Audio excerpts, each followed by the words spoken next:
जय हिंद विद्यार्थी मित्रों आज આપણે ફોરેસ્ટ બીટગાર્ડનું જે 2022માં પેપર હતું તેનું સોલ્યુશન જોઈશું।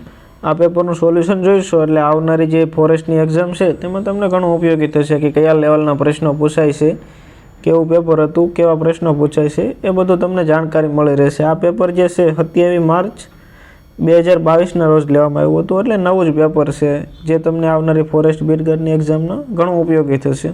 એટલે આખો પેપર જોશો તો તમને ઘણું સમજમાં આવશે કે કેવા પ્રશ્નો પૂછાય છે। એટલે પેપરને આખું જોજો અને જો ચેનલ ઉપર નવો હોય તો ચેનલને સબસ્ક્રાઈબ કરી દેજો, વિડીયો ગમે તો લાઈક કરી દેજો। તો આપણે પેપરનું સોલ્યુશન ચાલુ કરીએ। પ્રથમ ક્વેશ્ચન છે, ગણિતનો ક્વેશ્ચન છે કે બે સંખ્યાનો સરવાળો 216 છે અને તેમનો ગુસ્સા 27 છે, તો એ બે સંખ્યા શોધો।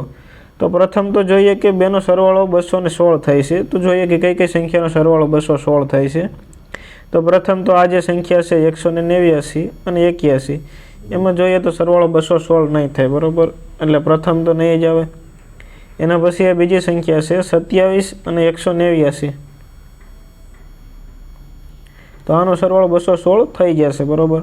એના પછી આ સંખ્યા છે 110 અને 106, એ તો સામું દેખાય છે, એનો સરવાળો પણ 116 થઈ જશે, 216। એના પછી 27 અને 154, હવે 27 અને 189નો 216 થતો હોય તો 27 154નો નાશ થાય, બરાબર, એટલે એનો સરવાળો પણ 126 216 નહીં થાય, એટલે બે ઓપ્શન તો આમ જ નીકળી જશે। એના પછી વધે છે બીજા બે ઓપ્શન 27 189 અને 106 110, એમાં બીજું વાક્ય છે કે બંનેનો ગુસ્સા 27 થાય છે।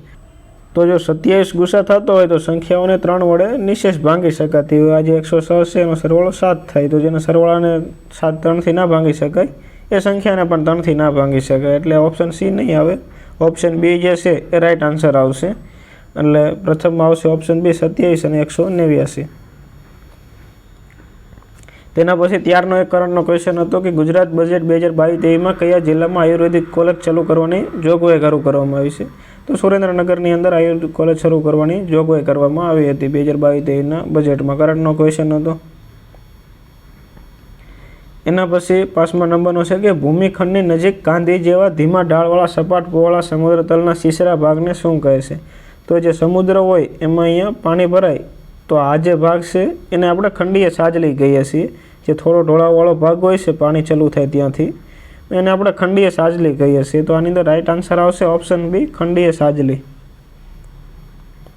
તેના પછીનો ક્વેશ્ચન છે કે નીચેનામાંથી કોણ પ્રાથમિક ઉપભોગી છે? ઉપભોગી પૂછેલું છે એટલે કે કયા જે પ્રાણીઓ કે જે છે એ પ્રથમ ઉપભોગ કરે છે। એમાં આપણે સાયકલ જોઈએ આહાર શૃંખલાની, તેની અંદર જે પ્રાણીઓ ઘાસ ખાય તેને તૃણાહારી કહેવાય, એના પછી તૃણાહારીને જે ખાય એને માંસાહારી કહેવાય, બંને ખાય એને મિશ્રાહારી કહેવાય।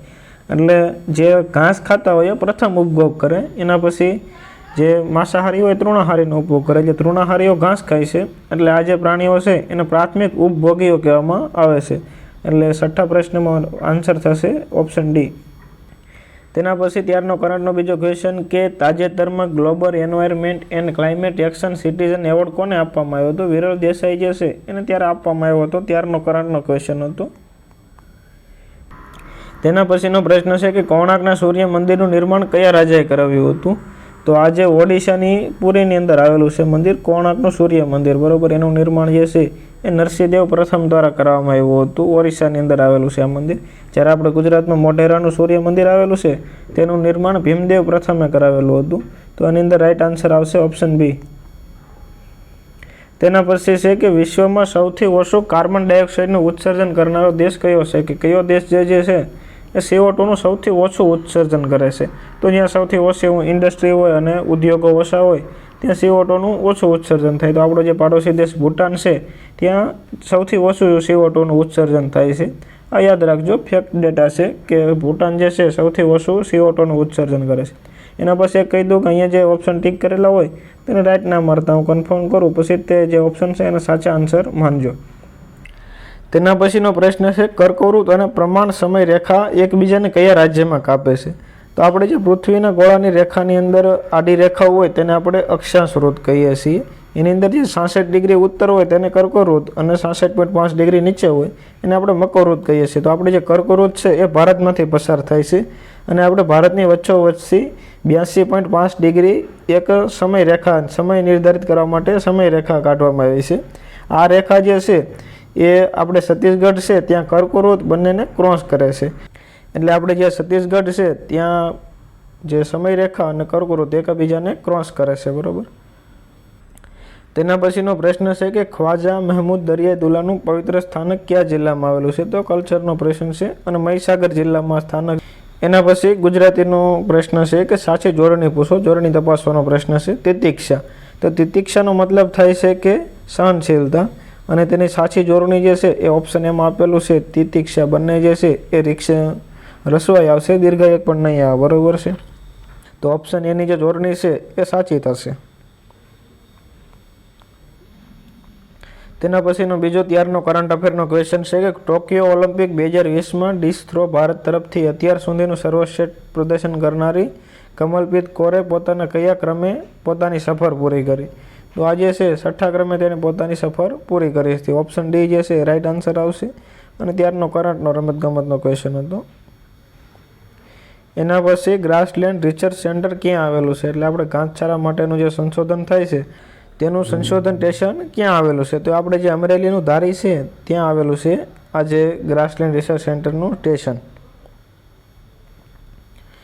એના પછી છે ભારતનું પ્રથમ અનાજ એટીએમ ક્યાં શરૂ કરવામાં આવેલું છે? અનાજ માટેનું એટીએમ ભારતનું પ્રથમ હરિયાણાની અંદર શરૂ કરવામાં આવ્યું હતું, ત્યારના કરંટમાં હશે, બરાબર છે. એટલે ભારતનું પ્રથમ અનાજનું એટીએમ હરિયાણામાં ચાલુ કરવામાં આવ્યું. તેના પછી ગુજરાતમાં આરટીઆઈ એક્ટ ક્યારથી અમલમાં આવ્યો? ભારતમાં નહીં, ગુજરાતમાં પૂછેલું છે. તો આપણે ગુજરાતમાં 22 માર્ચ 2010થી જે આરટીઆઈનો એક્ટ છે એ લાગુ છે, બરાબર. એટલે ઓપ્શન ડી રાઈટ આન્સર છે. ગુજરાતમાં પૂછેલું છે, યાદ રાખજો, 22 માર્ચ 2010. તેના પછી બીજો ગણિતનો ક્વેશ્ચન છે કે 53 રવિવાર આવવાની સંભાવના કેટલી? કોઈ પણ વર્ષ કહેલું છે. આપણે જાણીએ છીએ કે એક વર્ષની અંદર 365 દિવસ હોય અને લીપ વર્ષ હોય તો 366 દિવસ હોય, અને એને 52 વડે ભાંગીએ તો આની અંદર એક શેષ વધે અને આની અંદર 2 શેષ વધે. એટલે આપણે વર્ષની અંદર 52 વાર તો આવવાની 100% સંભાવના છે કે 7 વાર જે છે એ 52 વખત તો આવશે જ તે. પરંતુ જો સામાન્ય વર્ષ હોય તો એક વાર જે છે એ 53 વખત આવશે, એટલે 1/7. પરંતુ આપણને લીપ વર્ષ છે કે ને નથી પૂછેલું. તો લીપ વર્ષ હોય ત્યારે 2 વાર જે છે 53 વાર આવશે, એટલે 2/7 આવશે. એટલે ઓપ્શન એમાં 1/7 અને ઓપ્શન બીમાં 2/7. એટલે ઓપ્શન ડી જે છે એ અથવા બી એ બંને સાચું આવશે. એ અને બી આપેલું હોય તો પણ સાચું આવે, બરાબર છે. એટલે ઓપ્શન ડી રાઈટ આન્સર થશે. તેના પછી કાર્બન ચક્ર અપૂર્ણ રહેવા પર નીચેના પૈકી કયો પ્રભાવ પડે છે? પારિસ્થિતિક તંત્ર સંકટ, તાપમાનમાં વધારો, વર્ષા પર પ્રભાવ. એટલે આ બધી સામાન્ય વાત છે, મોટાભાગની અસરો થતી જ હોય. કોઈ પણ ચક્ર જે છે એ અપૂર્ણ રહે કે વિસંગત થાય તો એની અંદર ઓપ્શન ડી છે એ રાઈટ આન્સર આવશે કે આપેલા તમામ જે છે એ પ્રભાવો પડે છે. તેના પછી બીજો ગણિતનો ક્વેશ્ચન છે કે 2 અંકની સંખ્યાનો સરવાળો ને તેને 4 વડે ગુણતા તે સંખ્યા બને. તો પ્રથમ તો જે 2 અંકોની સંખ્યાનો અંકોનો સરવાળો એટલે 32 છે, તેનો અંકોનો સરવાળો 3 ને 2 5 થશે, અને 4 વડે ગુણો તો 20 થાય, એટલે 32 નહીં બને, બરાબર. તેના પછી ઓપ્શન બી છે 24. એના અંકોનો સરવાળો 4 અને 2 6 થાય છે, અને એને આપણે 4 વડે ગુણીએ તો 24 થઈ જશે, એટલે બરાબર તે સંખ્યા તો મળી જશે, એટલે એક આન્સર પણ આવી શકે. એના પછી 36 છે કે 3 અને 6 એના અંકોનો સરવાળો થાય છે 9, અને એને 4 વડે ગુણો તો 37 થઈ જાય છે, બરાબર. એટલે આ સંખ્યા પણ આવી શકે. પરંતુ તેના પછી હજી એક વાક્ય પણ આપેલું છે કે તે જ સંખ્યામાં 27 ઉમેરવામાં આવે તો એના અંકોના સરવાળાના 7 ગણા થઈ ગયા છે. એટલે આપણે તે સંખ્યા એટલે 24ની અંદર પાછા 27 ઉમેરીએ, 7 ને 4 11, બરાબર છે. એટલે આવશે 51. 51 જે છે એ 6ના 7 ગણા નથી, 6 હતા 42 થાય છે. અંકોના સરવાળાના 7 ગણા કહ્યું છે. જ્યારે આપણે આમાં જોઈએ 37ની અંદર 27 ઉમેરીએ,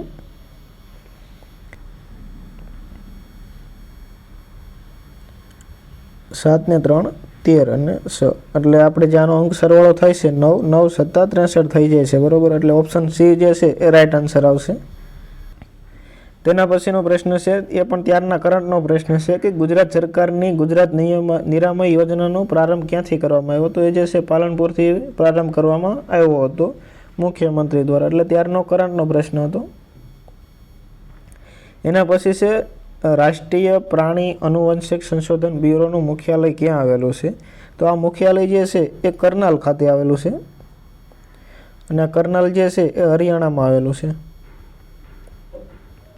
પહેલાં જે છે આનું મુખ્યાલય બેંગલુરુમાં હતું 1984માં, પછી 85માં કરનાલ ખાતે ખસેડી દેવામાં આવ્યું રાષ્ટ્રીય પ્રાણી આનુવંશિક સંશોધન બ્યુરોનું. એટલે કરનાલ હરિયાણામાં છે, યાદ રાખજો. તેના પછીનો ગણિતનો પ્રશ્ન છે કે કોઈ પણ એક સંખ્યાના 37.5% બરાબર 405 તો એ જ સંખ્યાના 87.5% બરાબર કેટલા થાય? તો સીધું ચોકડી ગુણાકાર થશે 450 ગુણ્યા 87.5 છેદમાં 37.5. પોઈન્ટ ઉડી જશે.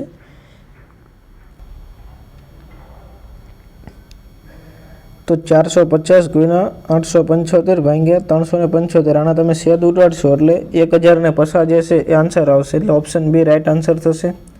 એના પછી પાનમાં નાખવાનો કાથો કયા વૃક્ષમાંથી તૈયાર થાય છે? તો મોટાભાગનાને ખબર હશે કે જે ખેરનું વૃક્ષ છે તેમાંથી આ પાનમાં નાખવાનો કાથો તૈયાર થાય છે. તેના પછી ત્યારનો બીજો કરંટનો પ્રશ્ન છે કે ગુજરાત રાજ્યના વન અને પર્યાવરણ વિભાગ દ્વારા વન્ય પ્રાણીઓના હુમલામાંથી ગાય કે ભેંસનું મૃત્યુ થાય તો પશુ દીઠ સહાય 30,000 પહેલાં આપવામાં આવી હતી. એ વધારીને કેટલી કરી દેવામાં આવી? તો પહેલાં કોઈ જંગલી જાનવર જે છે એ પાલતુ પશુને મારી નાખે, ગાય કે ભેંસ, તો 30,000ની સહાય કરવામાં આવતી હતી. હવે જે છે એ 50,000ની સહાય કરવામાં આવે છે. એટલે 20,000નો વધારો કરવામાં આવ્યો છે. તેના પછી 26 નંબરનો પ્રશ્ન છે રિઝનિંગનો કે નીચેલે આપેલી સંખ્યાનો ચોક્કસ સંબંધ ધરાવે છે, એમાં એક સંખ્યા અલગ પડે છે, શોધો. આમ જોવા જોઈએ તો ત્રણે બેકી છે, અને જે ઓપ્શન બી છે એ એકી છે, પરંતુ તેવી રીતે લોજિક નથી આપેલું, તેને અલગ રીતે સાચો આન્સર આપેલો છે. તેમાં જે છે એ અંકોના સરવાળા પ્રમાણે કરેલું છે.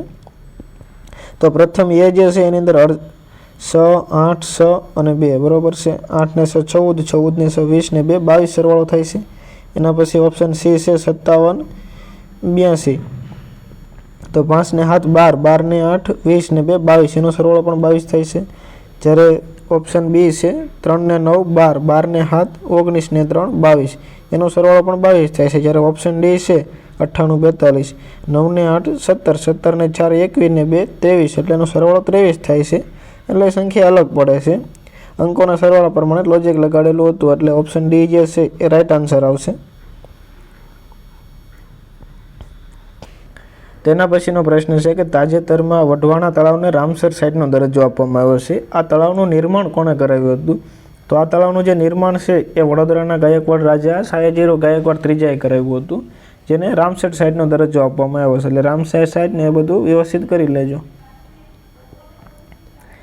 તેના પછીનો પ્રશ્ન છે યોગ્ય વિકલ્પ પસંદ કરો. જોડકા જોડવાનો પ્રશ્ન છે. એની અંદર આપેલું છે પ્રથમ તો ગોળ ક્રાંતિ, કે જે બટેટા ઉત્પાદન માટે હતી, બરોબર. ગોળ ક્રાંતિ આવે એટલે બટેટા ઉત્પાદન. એના પછી તમારે જો એલિમિનેટ કરવું હોય તો એક જે ઓપ્શન છે એનાથી બધું થઈ જાય. એમાં તો તમને જે હરિત ક્રાંતિ છે એ તો ખબર હશે, કૃષિ માટે કરવામાં આવી હતી. તો એની અંદર છે કૃષિ સંબંધિત સમસ્ત ક્રાંતિ, બરોબર. તો ડીની અંદર જે આવી છે માત્ર બીમત છે, એટલે ઓટોમેટિકલી આન્સર થઈ જશે. એના પછીના બીજા જોઈએ તો સુવર્ણ ક્રાંતિ જે છે એ ફળ અને બાગાયતના પાકો માટે કરવામાં આવી હતી, મુખ્યત્વે બાગાયતના પાકો. એના પછી ઇન્દ્રધનુષ ક્રાંતિ ખાદ્યાન્ન સંપન્ન ઉત્પાદનો માટે કરવામાં આવી હતી. એટલે આની અંદર રાઈટ આન્સર જે છે એ ઓપ્શન બી થશે. તેના પછીનો પ્રશ્ન છે કે ભારતમાં સૌથી ઓછા પ્રવાળ દ્વીપ કયા ક્ષેત્રમાં આવેલા છે, જેને આપણે ગ્રેટ બેરિયર રીફ પણ કહીએ છીએ. જે મૂંગાઓ હોય છે સમુદ્રની અંદર ભેગા થાય અને એના પછી ટાપુ જેવું બનાવી નાખે, એ જે છે એ કયા જગ્યા વધારે આવેલા છે એવું પૂછેલું છે. તો આપણે જે કચ્છનો અખત છે ત્યાં સૌથી ઓછા આવેલા છે, અને આંદામાન અને નિકોબાર દ્વીપ સમૂહ છે આપણે આંદામાન નિકોબાર, ત્યાં સૌથી વધુ આવેલા છે. પરંતુ આપણને સૌથી ઓછા પૂછેલા છે તો કચ્છનો અખાત આવશે. કચ્છના અખાતમાં આવા જે મૂંગાઓ ગ્રેટ બેરિયર રીફ છે એ સૌથી ઓછા આવેલા છે. એટલે ઓપ્શન ડી રાઈટ આન્સર થશે. તેના પછીનો પ્રશ્ન છે કે નીચેના પૈકી કયું વિધાન સાચું છે. એની અંદર લોજિક કયું જે પરફેક્ટ 100% સાચું બેસે છે તેને આપણે સાચું વિધાન જોવાનું છે. પ્રથમ એ છે કે સમુદ્ર જળની સ્નિગ્ધતા ઉષ્ણતામાન સાથે સીધા પ્રમાણમાં બદલાતી રહે છે.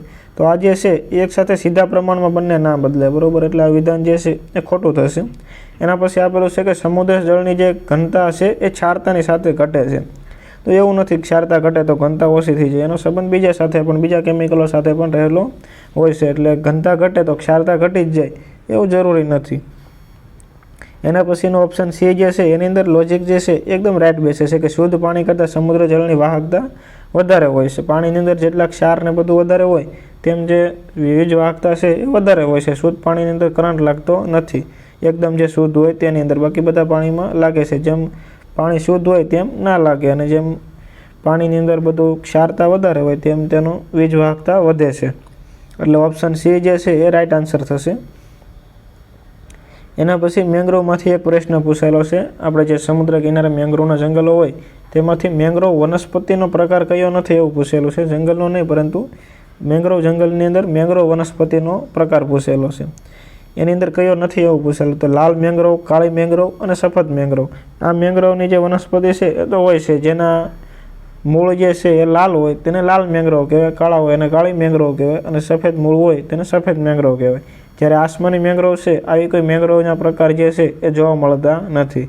એટલે ઓપ્શન સી જે છે એ રાઈટ આન્સર થશે, અને આમ જોવા જઈએ તો ખોટો થશે. એટલે ઓપ્શન સી જે છે એ આન્સર રાઈટ આવશે.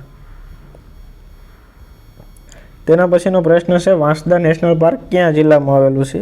તો નવસારી જિલ્લાની અંદર નેશનલ પાર્ક આવેલું છે. આપણે ગુજરાતમાં 4 નેશનલ પાર્ક છે વળીને, બરાબર છે. એની અંદર આપણે એક તો નવસારીની અંદર આવેલું છે વાંસદા નેશનલ પાર્ક, એક જે છે એ કાળિયાર ભાવનગરના અંદર આવેલું છે, વેળાવદરની અંદર નેશનલ પાર્ક કાળિયાર નેશનલ પાર્ક. એના પછી એક ગીર નેશનલ પાર્ક જૂનાગઢમાં આવેલું છે, અને એક મરીન નેશનલ પાર્ક જામનગરની અંદર આવેલું છે. એટલે 4 નેશનલ પાર્ક છે, એમાંથી એક નવસારીમાં છે. તેના પછી રમતગમતનો પ્રશ્ન છે કે નીચેનામાંથી કયો કપ કે ટ્રોફી હોકીની રમત સાથે સંકળાયેલ નથી? તો આ જે ત્રણેય છે સિંધિયા, ગોલ્ડ, બાઇટન અને નહેરુ એ હોકી સાથે સંકળાયેલ છે, જ્યારે દેવધર ટ્રોફી જે છે એ હોકી સાથે સંકળાયેલ નથી. તેના પછીનો પ્રશ્ન છે કે કયા વર્ષમાં રશિયાનું ચર્નોબિલ અણુ રિએક્ટર ભયંકર ધડાકા સાથે ફાટી નીકળ્યું હતું? એટલે ચર્નોબિલ દુર્ઘટના કયા વર્ષમાં થઈ હતી એવું પૂછેલું છે.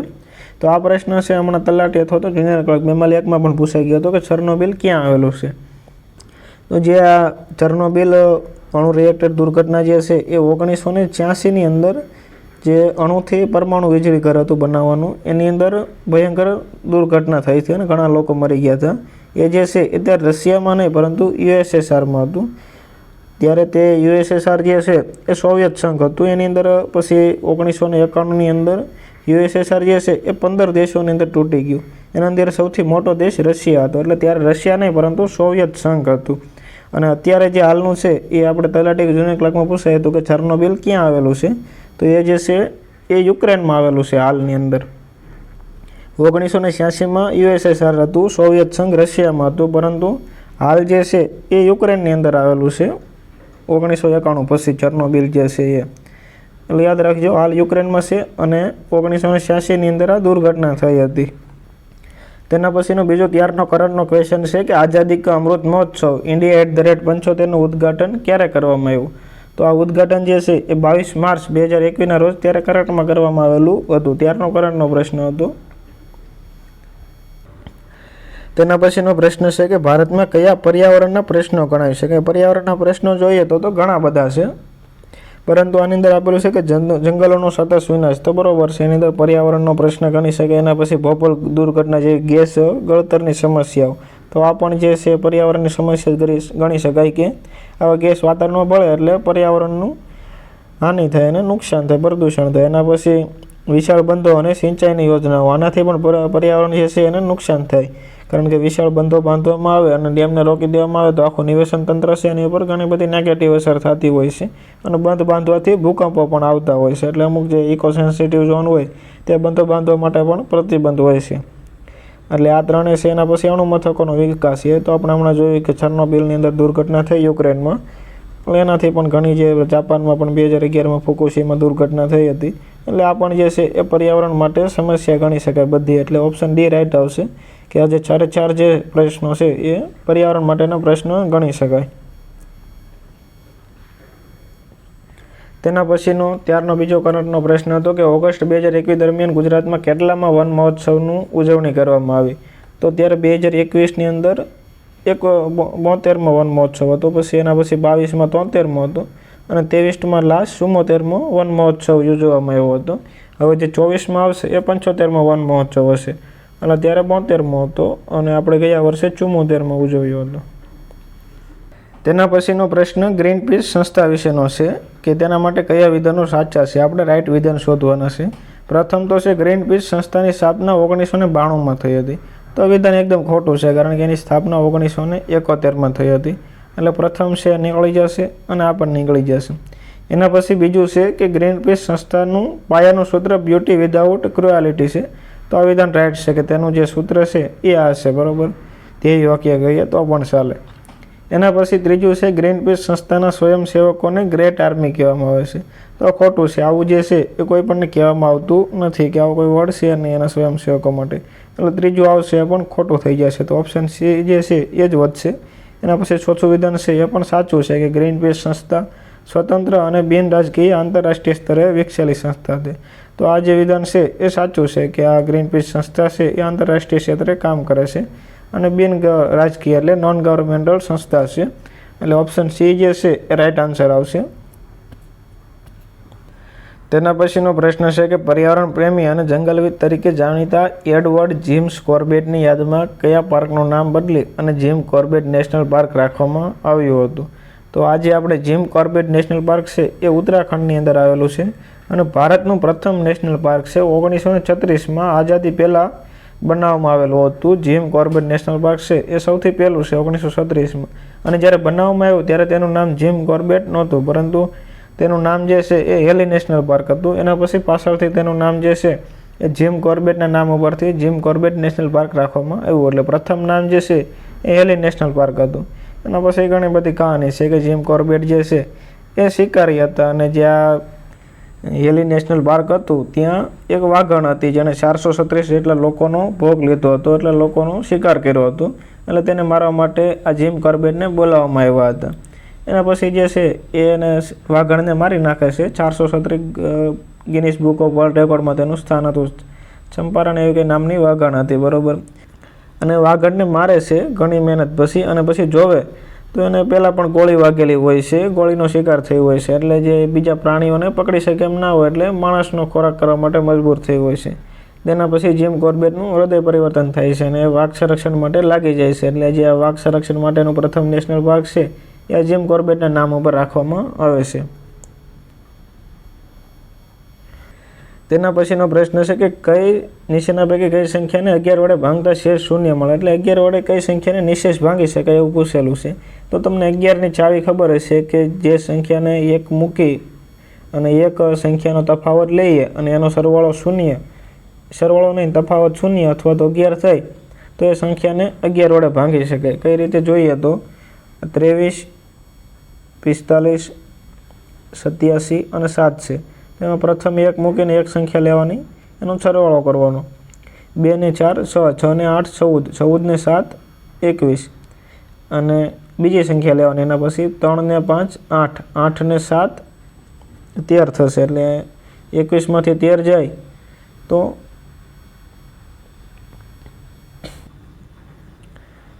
8 વધશે, બરાબર છે. એટલે આને જે છે 11થી નહીં ભાંગી શકે, 0 અથવા તો 11 નથી થતું. તેના પછી બીજી સંખ્યા લઈએ આપણે 6 7 8 2 9 3 અને 0. ઓપ્શન સીમાં આપેલી છે તે. એની અંદર આ સંખ્યા અને આ સંખ્યા એક મૂકીને એક સંખ્યાનો સરવાળો કરીએ તો 6 ને 8 14, 14 ને 9 23. તેના પછી એના પછીની સંખ્યાનો સરવાળો કરીએ. 7 ને 2 9, 9 ને 3 12, બરાબર. 23માંથી 12 જાય તો 11 આવી જાય, જે 11ના ગુણાંકમાં છે. એટલે આ સંખ્યાને 11 વડે નિશેષ ભાંગી શકાય, બરાબર. એટલે ઓપ્શન સી જે છે એ રાઈટ આન્સર થશે. એના પછીનું છે કે તાજેતરમાં આરબીઆઈએ નાણાકીય સમાવેશી હદનું મૂલ્યાંકન કરવા માટે એફઆઈ ઇન્ટેક્સની શરૂઆત કરી છે. તો આનું પૂરું નામ જણાવો. તો એફઆઈ ઇન્ટેક્સ છે એનું પૂરું નામ થશે ફાઇનાન્શિયલ ઇન્ક્લુઝન ઇન્ડેક્સ, બરાબર. પ્રથમ ફાઇનાન્શિયલ આવશે અને ઇન્ક્લુઝન આવશે. એટલે 41ની અંદર એફઆઈ ઇન્ડેક્સનું પૂરું નામ ફાઇનાન્શિયલ ઇન્ક્લુઝન ઇન્ડેક્સ થશે. તેના પછીનો પ્રશ્ન છે રિઝનિંગનો પ્રશ્ન છે કે 2 વર્ષ પહેલાં માતા પિતા અને પુત્રની ઉંમરનો સરવાળો 36 વર્ષ છે અને 2 વર્ષ પછી એની ઉંમરનો સરવાળો કેટલો થશે. એટલે 2 વર્ષ પહેલાં 36 એવું કહેલું હતું. તો હાલની અંદર 2 વર્ષ અને 3 જણાશે એટલે ત્રણેયનું 2 વર્ષ વધશે એટલે 6 વર્ષ પ્લસ થશે, બરાબર. 36 પ્લસ 6 એટલે 42 થશે. એના પછી હજી 2 વર્ષ આગળ કહ્યું છે તો હજી 2 ગુણ્યા 3 બંને ત્રણેયની 2 વર્ષ વધશે એટલે 6 વર્ષ થશે. એટલે હજી પ્લસ 6 કરો એટલે 42 પ્લસ 6 48 વર્ષ જે છે 2 વર્ષ પછી તેની ઉંમરનો સરવાળો હશે. તેના પછીનો પ્રશ્ન છે કે સ્મોગ જે છે એ કેવી રીતે બને છે. આપણે જે ધુમ્મસ હોય તેની વાત કરેલી છે કે કઈ રીતે બને છે. તો આ જે ધુમ્મસ છે એ વાતાવરણની અંદર જે ધૂમકણો હોય એની અંદર શિયાળામાં ભેજ ભળી જાય અને પાણી ભળી જાય બરફ એટલે ધુમ્મસ બની જતું હોય છે. સ્મોગ એટલે ધુમ્મસ એટલે ધૂમકણો ઉપર પાણી જામી જાય એટલે સ્મોગ બનતું હોય છે. એટલે આની અંદર ઓપ્શન બી રાઈટ આવશે. આપણે દિલ્હીમાં ને બધે જે ધુમ્મસ જામી જાય છે પ્રદૂષણના કારણે, જ્યાં પ્રદૂષણ વધારે હોય ત્યાં સ્મોગ વધારે થતું હોય છે. એટલે ધૂમકણોને જે પ્રદૂષણ ઉપર ચડેલું હોય એની સાથે શિયાળામાં ભેજ અને પાણી ભળી જાય એટલે ધુમ્મસ જે છે એ રચાતું હોય છે. એટલે ઓપ્શન બી રાઈટ આન્સર આવશે. તેના પછી પૂછેલું છે કે ગુજરાતના કયા જિલ્લામાં એક પણ અભયારણ્ય આવેલ નથી, બરાબર. તો આની અંદર જે છે એને 2 ઓપ્શન સાચા આપેલા છે, કારણ કે પ્રથમ આપેલું છે મોરબી, તેની અંદર અભયારણ્ય આવેલું છે રામપરા અભયારણ્ય, બરાબર. એટલે ઓપ્શન એ તો નહીં આવે. એના પછી આપેલું છે ઓપ્શન ડી, એમાં તમામ આપેલું છે એટલે નહીં આવે. પરંતુ જે ઓપ્શન બી છે સાબરકાંઠા, તેમાં પણ એક પણ અભયારણ્ય નથી અને ખેડા છે એમાં પણ એક પણ અભયારણ્ય નથી. એટલે બી અને સી બંને ઓપ્શન જે છે એ સાચા આવશે. એટલે આની અંદર 2 ઓપ્શન સાચા આપેલા હતા, બી અને સી. તેના પછીનો પ્રશ્ન છે કે તાજા પાણીના પ્રાણીઓ અને વનસ્પતિના અભ્યાસને શું કહેવાય. તો અમે બધું જોઈએ. પ્રથમ તો ઓપ્શન એ આપેલો છે કોન્કોલોજી. તો કોન્કોલોજી જે છે એ આપણે દરિયાઈ વસ્તુઓ હોય છે, શીપ છે, શંખ છે અને ગોકળગાય એ બધી જે વસ્તુઓ હોય છે એના અભ્યાસને કોન્કોલોજી કહીએ છીએ. એના પછી ઓપ્શન બી છે ઇથોલોજી. તો આપણે જે પ્રાણીના વર્તનનો અભ્યાસ કરીએ એને આપણે ઇથોલોજી કહીએ છીએ. જ્યારે લિમ્નોલોજી, તો લિમ્નોલોજી છે એ તાજા પાણીની અંદર પ્રાણીઓ અને વનસ્પતિના અભ્યાસને આપણે લિમ્નોલોજી કહીએ છીએ. એટલે આની અંદર રાઈટ આન્સર આવશે ઓપ્શન સી. જ્યારે એક વધે છે એન્ટોમોલોજી. તો આપણે એન્ટોનોમોલોજી છે એ આપણે જીવજંતુનો અભ્યાસ હોય છે એને કહીએ છીએ. જીવજંતુના અભ્યાસને એન્ટોનોમોલોજી કહીએ છીએ. એટલે આટલું સારા યાદ રાખજો. એના પછી બીજી કોઈ એક્ઝામમાં પૂછાય કે કોન્કોલોજી છે એનો અભ્યાસ માટે, તો દરિયાઈ વસ્તુઓ માટે આપણે જે શંખ, શીપ અને જે ગોકળગાયને એ બધી વસ્તુઓ હોય છે એના માટે કોન્કોલોજીનો અભ્યાસ કહેવાય અને પાણીના વર્તન માટે ઇથોલોજી હોય છે. એના પછીનો પ્રશ્ન છે કે ડાંગરની મુખ્ય પેદાશ ખાલી જગ્યા છે કઈ છે. તો એની અંદર ખુશ્કી, તેલ, શેમ્પૂ એ બધું ડાંગરમાંથી તો બને જ છે, પરંતુ મુખ્ય પેદાશ કહેલી છે. જો ઓપ્શન ડી આપેલો હોત કે બધા તો આવી જાત, પરંતુ મુખ્ય પેદાશ તરીકે તો ડાંગરમાંથી ચોખા જ નીકળે છે, બરાબર. અને મુખ્ય પેદાશ પૂછી છે એટલે ચોખા આવશે.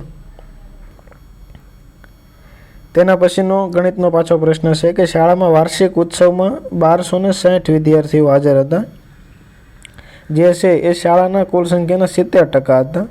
તો 100% બરાબર આપણે જોઈએ કે કેટલા થાય. 1260 ગુણ્યા 100 ભાગ્યા 70. તો પ્રથમ તો આ ઉડી જશે. એના પછી 7 ભાગ ચલાવીએ તો 7 એકા 7, 5 વધશે અને 7 8 56 એટલે 18 ગુણ્યા 100 એટલે 1800 કુલ સંખ્યા થશે. તેના પછી એણે છોકરાઓની સંખ્યા પૂછેલી છે. તો એ પહેલાં એના પ્રમાણ આપેલું છે 2:1. છોકરા અને છોકરીનું પ્રમાણ એટલે છોકરાની સંખ્યા જે એ 2 ગુણાંકમાં, એટલે આ બંનેનો સરવાળો 3 થશે અને છોકરાની સંખ્યા 2 થશે. એટલે ભાગ ચલાવીએ 3 તો 6 તેરી 18 બરાબર છે ને 6 ગુણ્યા 2 1200 જે છે છોકરા હશે અને બાકીની છોકરીઓ હશે. એટલે ઓપ્શન સી જે છે એ રાઈટ આન્સર આવશે 49માં. તેના પછીનો ત્યારનો બીજો કરંટનો ક્વેશ્ચન હતો કે દેશમાં પ્રથમ વેસ્ટ ઇકો પાર્કની સ્થાપના કયા રાજ્યમાં કરવાની ઘોષણા કરવામાં આવી છે, કયા રાજ્યમાં સ્થાપવાની ઘોષણા કરવામાં આવી છે. તો એની અંદર આપણે જે ઇલેક્ટ્રોનિક વેસ્ટ કચરો હોય છે એ બધા કચરોને રિસાયકલિંગ કરવા માટે દિલ્હીની અંદર ઇકો પાર્ક સ્થાપવાની ઘોષણા કરવામાં આવી છે. વેસ્ટ એટલે આપણે ઇલેક્ટ્રોનિક કચરો જે છે એનું વ્યવસ્થિત વ્યવસ્થાપન કરવા માટે સંસ્થા સ્થાપવાની ઘોષણા કરવામાં આવી હતી દિલ્હીમાં. તેના પછીનો પ્રશ્ન છે આંતરરાષ્ટ્રીય જૈવ વિવિધતા દિવસનો નિર્ણય કયા સંમેલનમાં લેવામાં આવ્યો હતો. તો આપણે જે કેન્યા છે આફ્રિકાનો દેશ, એની રાજધાની નાઇરોબી છે, ત્યાં જે સંમેલન યોજાયું હતું ત્યાં જૈવ વિવિધતા દિવસ જે છે ઉજવવાનો નિર્ણય લેવામાં આવ્યો હતો કેન્યાની અંદર નાઇરોબી સંમેલનમાં, બરાબર છે. ઓપ્શન બી જે છે એ રાઈટ આન્સર આવશે. તેના પછી આઈપીસીસીનું પૂરું નામ પૂછેલું છે, તો આઈનો મતલબ થશે ઇન્ટર ગવર્મેન્ટલ, એટલે આ બેમાં નથી આપેલું એ નીકળી જશે. એના પછી પીનો મતલબ થશે પેનલ, પાર્ટી નહીં થાય, એટલે ઓપ્શન સી જે છે એ રાઇટ આન્સર આવશે, inter governmental panel on climate change. તેના પછીનો પ્રશ્ન છે કે અવયવી ભાવ સમાસનું ઉદાહરણ આપો. અવયવી ભાવ સમાસ એટલે એવો કે જેની આગળ પૂર્વ પ્રત્યયમાં યથા, પ્રતિ, પ્રત્યેક વગેરે જેવા શબ્દો લાગેલા હોય, તો એવા જે સમાસ છે એને શબ્દોને અવયવી ભાવ સમાસ કહેવાય છે. એટલે જોઈએ પરોક્ષ જે છે એનો સમાસ અવયવી ભાવ થશે, જ્યારે ગણવેશ એનો મધ્યમ પદ લોભી થશે, ત્રિભુવનમાં તો આંકડા લાગી એટલે દ્વિગુ સમાસ થશે, અને ભયંકર એટલે કે ભય ઉપજાવનાર, નાર પ્રત્યય લાગે એટલે ઉપપદ થાય. જો તમને આ ત્રણે ખબર હોય તો આ ત્રણ તો ન આવે, એટલે ઓપ્શન એ તમે ટીક કરી શકો છો, બરાબર. એટલે 55માં રાઇટ આન્સર થશે એ. તેના પછીનો પ્રશ્ન છે ESZનું પૂરું નામ લખો. તો એનું પૂરું નામ થશે ઇકો સેન્સિટિવ ઝોન. આ ઝોન જે છે એ રાજ્ય સરકાર કોઈ પણ નેશનલ પાર્ક અને અભયારણ્ય હોય તેની ફરતેનો જે 10 થી 20 કિલોમીટરનો એરિયા હોય તેને ઇકો સેન્સિટિવ ઝોન તરીકે જાહેર કરી શકે કે આ એરિયાની અંદર અમુક પ્રવૃત્તિઓ પર પ્રતિબંધ મૂકવામાં આવે છે, એટલે એનું પૂરું નામ થાય છે ઇકો સેન્સિટિવ ઝોન. એટલે અભયારણ્યને જે પ્રાકૃતિક એવા ભયગ્રસ્ત સ્થળો હોય તેને જાહેર કરવામાં આવે ઇકો સેન્સિટિવ ઝોન, રાજ્ય સરકાર જાહેર કરી શકે. એટલે ઓપ્શન સી જે છે રાઇટ આન્સર થશે ઇકો સેન્સિટિવ ઝોન. તેના પછીનું છે કે કયા પ્રાણીઓમાં કરોડરજ્જુ હોતી નથી. તો જે પ્રાણીઓમાં કરોડરજ્જુ હોય તેવા પ્રાણીઓને મેરુદંડી પ્રાણીઓ કહેવાય, અને કરોડરજ્જુ ના હોય એને અમેરુદંડી પ્રાણીઓ કહેવાય. એટલે ઓપ્શન ડી જે છે એ રાઇટ આન્સર થશે. આપણને પૂછેલું છે કે કેમાં કરોડરજ્જુ હોતી નથી, તો અમેરુદંડીની અંદર કરોડરજ્જુ છે એ હોતી નથી, અને હોય એવું પૂછે તો મેરુદંડી. તેના પછીનો પ્રશ્ન છે કે ભારતની પહેલી વન નીતિ કયા વર્ષમાં બનાવવામાં આવી હતી. આ પ્રશ્ન જે છે હમણાં જીપીએસસી અને ઘણી બધી એક્ઝામમાં ઘણી બધી વાર હમણાં જ પૂછાઈ ગયો છે. તો પ્રથમ જે છે 1952ની અંદર વન નીતિ જાહેર કરવામાં આવી હતી.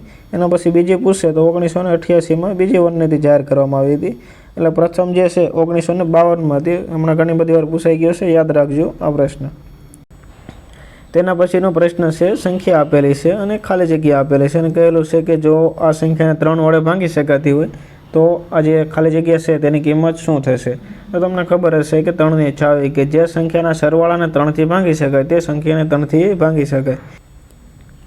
તો આપણે સંખ્યાનો સરવાળો કરીને જોઈએ. 6 ને 8 14 ને 15, 15 ને 4 24, 24 ને 4 28, 28નો જે સરવાળો છે એ પણ આપણે કરી લઈએ તો 2 10, એટલે એક સરવાળો થશે, બરાબર.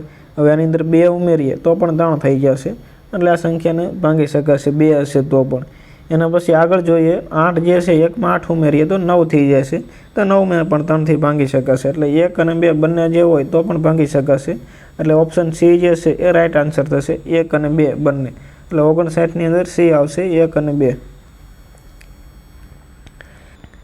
તેના પછીનો પ્રશ્ન છે કે કઈ વનસ્પતિ પરોપજીવી વનસ્પતિ છે. તો આપણે જે અમેરવેલ છે એ વૃક્ષોની જે ડાળીઓ હોય એના ઉપર વીંટળાઈ જતી હોય છે અને તેમાંથી પોષણ મેળવતી હોય છે, એટલે આ વનસ્પતિ જે છે એને પરોપજીવી કહેવાય છે. બાકી બધી વનસ્પતિ સ્વયંજીવી હોય છે, એ પોતાનો ખોરાક પોતે જ બનાવે, પરંતુ અમરવેલ જે છે એ વૃક્ષો પર ચોંટી અને એમાંથી રસ સૂંચી લેતી હોય છે, એટલે અમરવેલ છે એ પરોપજીવી છે. તેના પછી છે કે જળ પ્રદૂષણને મુખ્ય કેટલા ભાગોમાં વહેંચી શકાય. તો 4 ભાગમાં જળ પ્રદૂષણ છે એને વહેંચી શકાય છે, બરાબર. એટલે ફેક્ચ્યુઅલ ડેટા હતો કે જળ પ્રદૂષણને કેટલા ભાગમાં વહેંચી શકાય, તો 4 ભાગમાં વહેંચી શકાય. ઓપ્શન સી રાઇટ આન્સર આવશે. એના પછી પૂછેલું છે કે લાકડા વેરવાની મિલો ક્યાં આવેલી છે. તો વઘઈ આપેલું છે જુનાગઢ અને સોનગઢ, અને ઓપ્શન ડી આપેલો છે આપેલ તમામ. તો ઓપ્શન ડી રાઇટ આન્સર થશે કે 3 જગ્યાએ લાકડા વેરવાની મિલ, સરકારી મિલ જે છે એ આવેલી છે. એટલે 65ની અંદર ઓપ્શન ડી થશે આપેલ તમામ. તેના પછીનો જે પ્રશ્ન છે શ્રેણી પૂરી કરવા માટેનો પ્રશ્ન છે. એમાં 3 5 5 15 9 60 15 અને 300. હવે પછી કઈ સંખ્યા આવશે એવું પૂછેલું છે. તો આની અંદર લોજિક જે છે એ 1 મૂકીને 1 આપેલું છે, એટલે એ પ્રમાણે જોઈએ તો જે બીજો પ્રથમ આંકડો છે એ જ આંકડો અહીંયા આવશે, બરાબર. એટલે 3 ને 2 5, 5 ને 4 9, 9 ને 6 15, 15ની અંદર 8 ઉમેરાશે એટલે 23 આવશે અહીંયા. એટલે ઓપ્શન સી જે છે એ રાઇટ આન્સર થશે. એના પછીનો પ્રશ્ન છે કે ટોપલા, ટોપલી, કાગળ, રિયોન કયા લાકડામાંથી બને છે. તો મોટાભાગનાને ખબર હશે ટોપલા ટોપલિંગ બધું જે છે એ વાંસના લાકડામાંથી બનાવવામાં આવે છે. એના પછીનો પ્રશ્ન છે કે કઈ આયુર્વેદિક ઔષધિને માતા તુલ્ય હિતકારી ગણવામાં આવે છે? તો જે હરડે છે એને ઔષધિની અંદર આયુર્વેદની અંદર માતા તુલ્ય ગણવામાં આવે છે. અને ત્રિફળાની અંદર પણ ઉપયોગ થાય છે. ત્રિફળા જે ચૂર્ણ આવે છે એની અંદર આમળા, હરડે અને બેહડા એ ત્રણેયનું જે મિક્સ કરી અને ત્રિફળા ચૂર્ણ બનાવવામાં આવતું હોય છે. પરંતુ માતા તુલ્ય પૂછે તો હરડે આવશે. એના પછી પ્લેમોરિયા જે છે એ કઈ વનસ્પતિનું વૈજ્ઞાનિક નામ છે? બરાબર છે, તો ચંપા છે એનું વૈજ્ઞાનિક એટલે વનસ્પતિ શાસ્ત્રીય નામ છે પ્લુમેરિયા.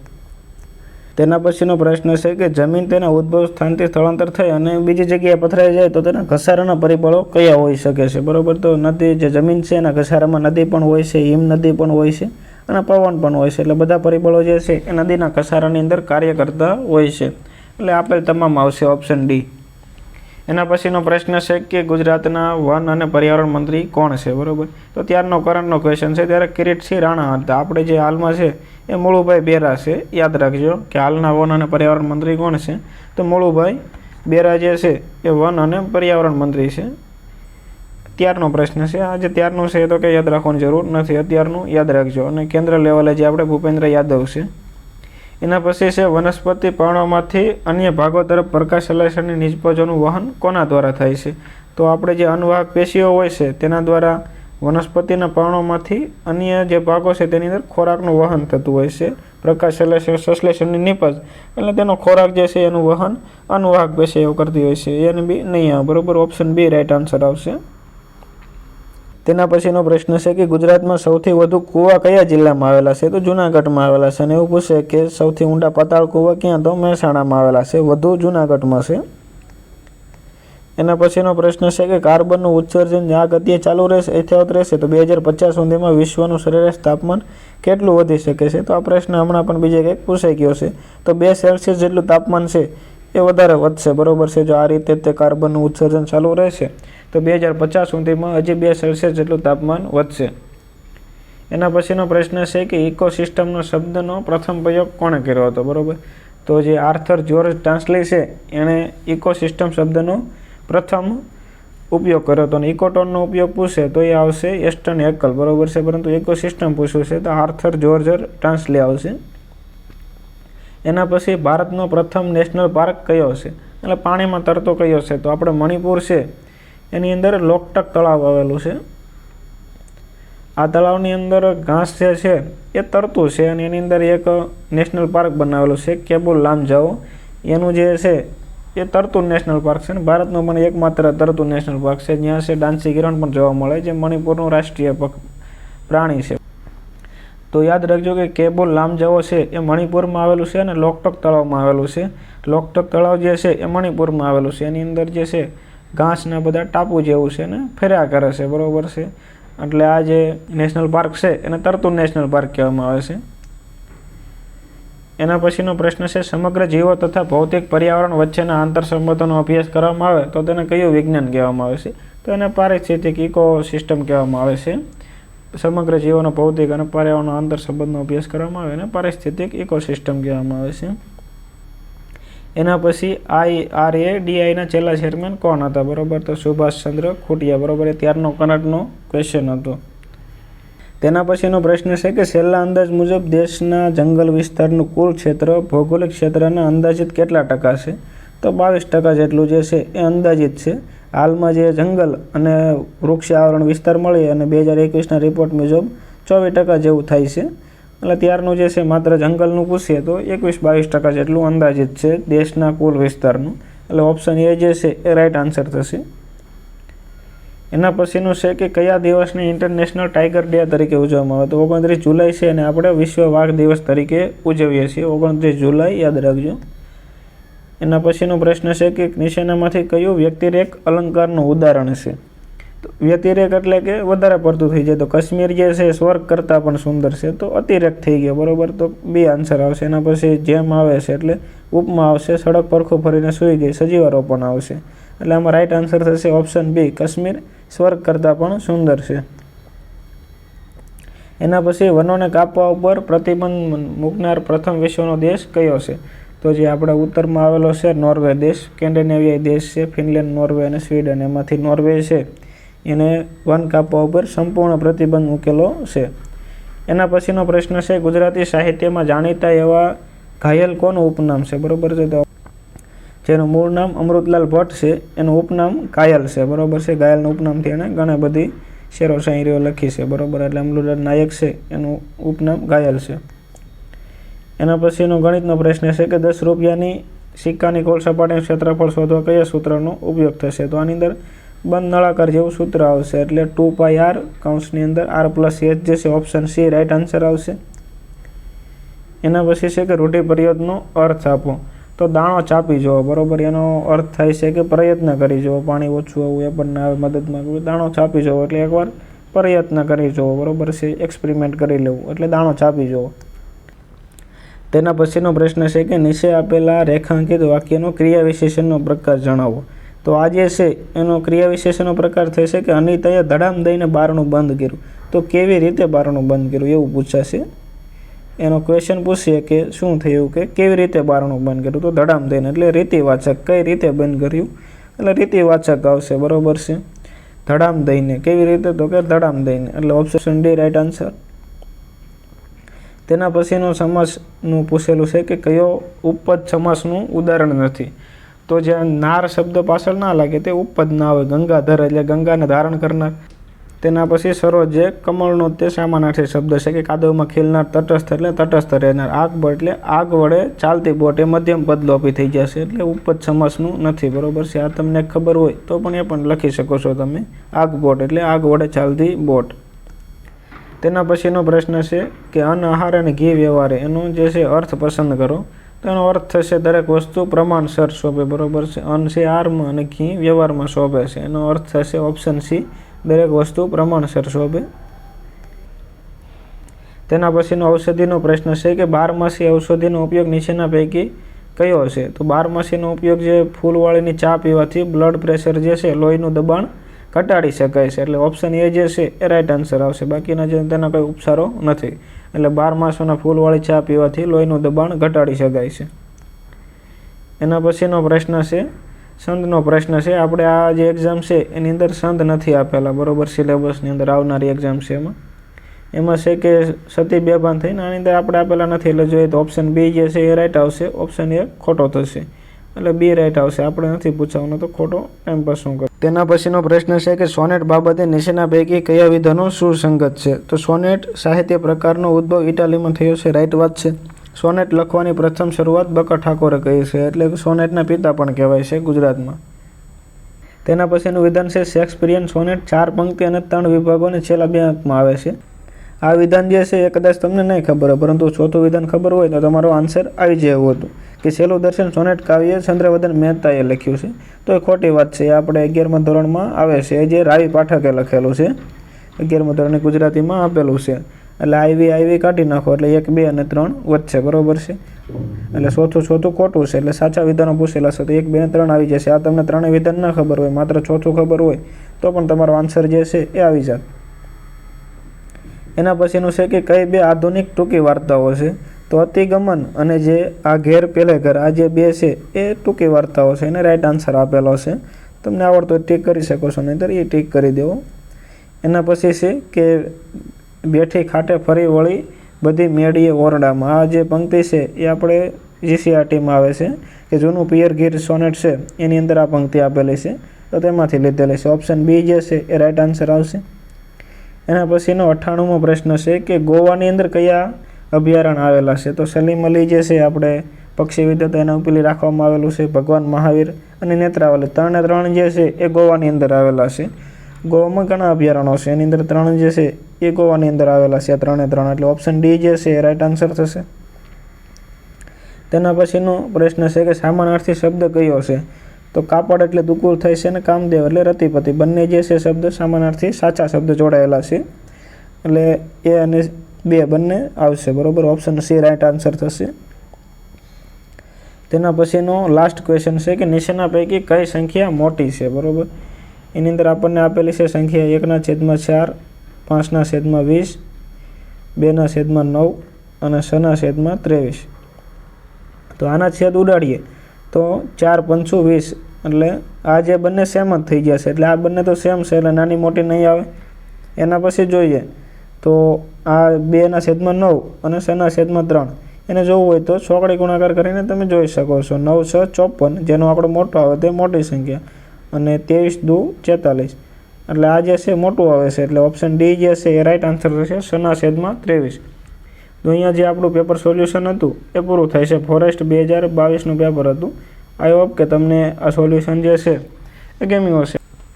જો તમે અત્યાર સુધી વિડીયો જોતા હોય અને તમારે 2016નું પેપર સોલ્યુશન જોવું હોય તો કોમેન્ટ કરી દેજો. 2016માં જે ફોરેસ્ટનું પેપર લેવાયું હતું એનું સોલ્યુશન પણ નાખી દઈશ. આ સોલ્યુશન જે છે એ તમને ઘણું ઉપયોગી થશે. આઈ હોપ કે તમને જે પેપર સોલ્યુશન કરાવ્યું સમજાઈ ગયું હશે. જય હિન્દ.